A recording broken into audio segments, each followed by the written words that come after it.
शेठ मंजूर एक छोटे से गांव के प्रसिद्ध व्यापारी थे। उनका नाम पूरे इलाके में उनकी ईमानदारी, मेहनत और बुद्धिमत्ता के लिए जाना जाता था। उनके पास बहुत बड़ा व्यापार था जिसमें अनाज, कपड़े और जड़ी बूटियों का लेन देन होता था। उनके व्यापार के साथ साथ उनकी दयालुता और सामाजिक योगदान ने उन्हें और भी प्रिय बना दिया। शेठ मंजूर का जन्म एक साधारण किसान परिवार में हुआ था। बचपन से ही उन्हें मेहनत करने की आदत थी। उन्होंने गांव के स्कूल से प्राथमिक शिक्षा पूरी की और फिर परिवार की आर्थिक स्थिति के कारण पढ़ाई छोड़कर अपने पिता के साथ खेतों में काम करने लगे।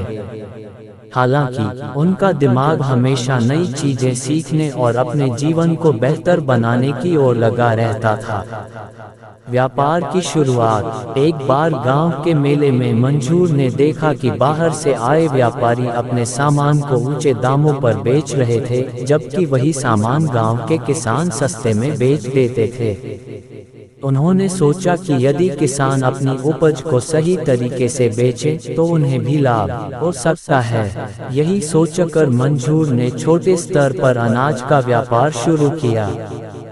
शुरुआत में उन्होंने गांव के किसानों से अनाज खरीदा और पास के शहर में जाकर बेचा। धीरे धीरे उनका व्यापार बढ़ने लगा। उन्होंने अपनी बचत से एक छोटी दुकान खोली जिसमें अनाज के साथ साथ रोजमर्रा की जरूरत का सामान भी रखा। मंजूर का व्यापार तेजी से बढ़ने का सबसे बड़ा कारण उनकी ईमानदारी थी। वे कभी किसी से अधिक लाभ कमाने की कोशिश नहीं करते थे।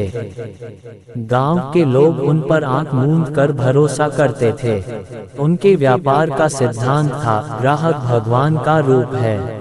उन्होंने कभी भी किसी किसान को ठगा नहीं, बल्कि उनकी मदद की। जब किसी किसान को पैसे की जरूरत होती तो मंजूर बिना ब्याज के उन्हें पैसे उधार दे देते।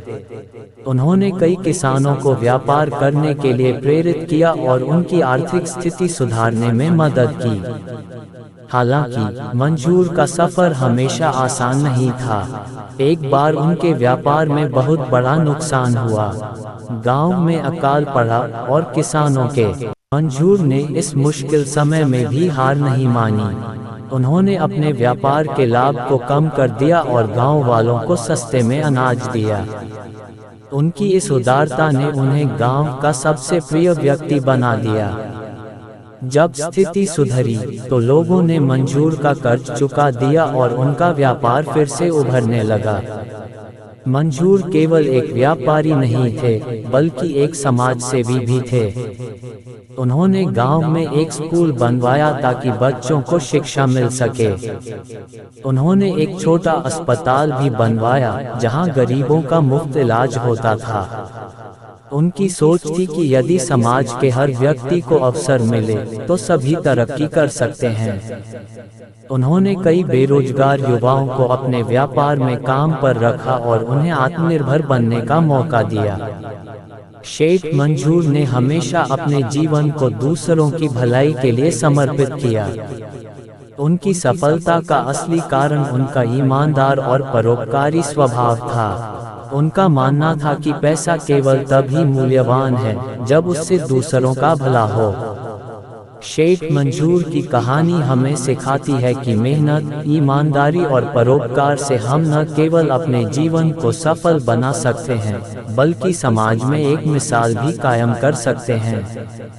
उनका जीवन इस बात का प्रतीक है कि कठिनाइयां चाहे कितनी भी बड़ी क्यों न हो, दृढ़ इच्छा शक्ति और नेक नियत से उन्हें पार किया जा सकता है। उनका जीवन आज भी गांव वालों के दिलों में जिंदा है और उनकी कहानी आने वाली पीढ़ियों को प्रेरणा देती रहेगी।